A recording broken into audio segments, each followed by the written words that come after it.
एक आदमी आंखों में आंसू लेकर जमीन पर बैठा है। उसके हाथों में उसके दामाद का खून लगा हुआ है। ये आदमी कोई और नहीं बल्कि चंगेज खान था और उसके दामाद जिसका नाम टोकूचर था उसका नीशापुर में कत्ल हो गया था। उस वक्त चंगेज खान ने सिर्फ एक बात बोली कि जिस शहर की मिट्टी ने मेरे घर के मेंबर का खून पिया है उस मिट्टी पर अब कोई चीज जिंदा नहीं बचेगी। फिर अगले दिन नीशापुर को चारों तरफ से घेर लिया गया और कुछ ही घंटों के बाद शहर की हर गली लाशों से भर गई और खून की नदियां बहने लगीं। दोस्तों, वीडियो में आगे बढ़ने से पहले आपसे एक छोटी सी रिक्वेस्ट है कि अगर आपको इसी तरह की हिस्टोरिकल वीडियोस पसंद हैं तो इस चैनल को जरूर सब्सक्राइब करें। नीशापुर कोई आम शहर नहीं था बल्कि ये ईरान के ख्वारिज़म एम्पायर का एक अहम हिस्सा था। ये एक ऐसा शहर था जहां तालीम सबसे बड़ी दौलत थी। बाजार में रोटी के साथ किताब मिलती थी। मस्जिद और मदरसों में लोग सिर्फ इबादत नहीं बल्कि विज्ञान और गणित भी पढ़ते थे।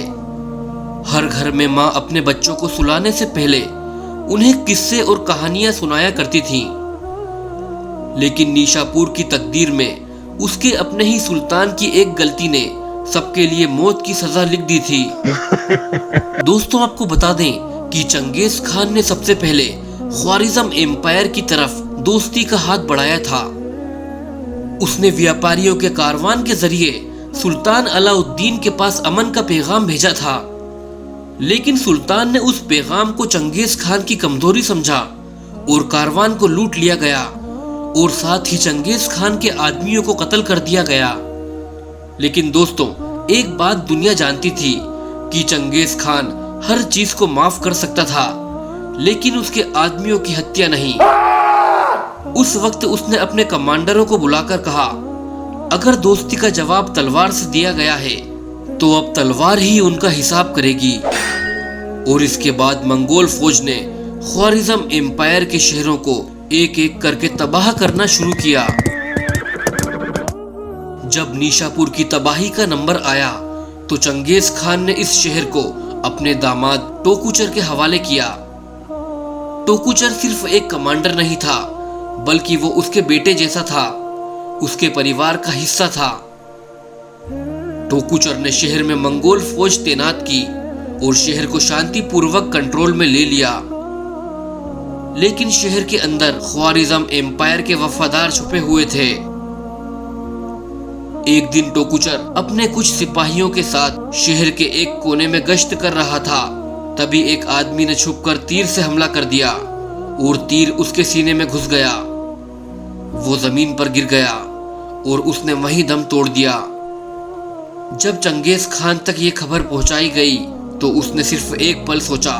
फिर उसी वक्त उसने एक हुक्म सुनाया कि मेरे घर का खून इस जमीन ने पिया है, अब ये जमीन खून से भरी मिलनी चाहिए मुझे।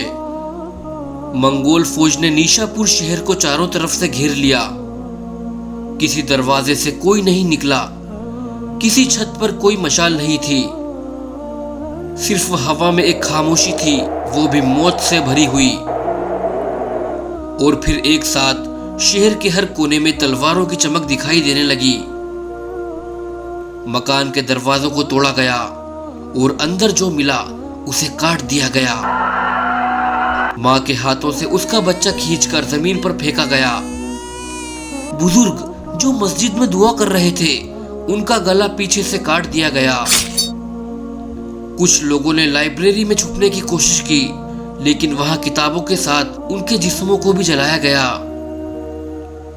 इतिहासकारों के मुताबिक 1 लाख से ज्यादा लोग मारे गए और कुछ रिपोर्ट्स में यह संख्या 1.25 लाख तक बताई गई है। जिस्म नहीं बल्कि इंसानियत की मौत हो रही थी और नीशापुर, वो शहर जो तालीम का सेंटर था, अब एक कब्रिस्तान बन चुका था।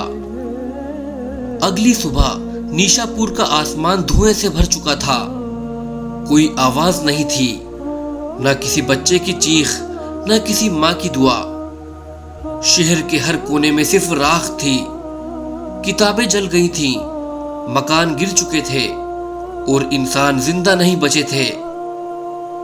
चंगेज खान ने बदला ले लिया था, लेकिन उस बदले ने सिर्फ उसका दर्द नहीं दिखाया, बल्कि उसने दुनिया को यह भी दिखा दिया कि एक आदमी का गुस्सा कितनी नस्लों की कुर्बानी ले सकता है। टोकूचर तो मर गया था, लेकिन उसके बदले में निशापुर जला दिया गया। क्या यह इंसाफ था या एक अंधा इंतकाम? कमेंट में जरूर लिखिए, इंसाफ या इंतकाम।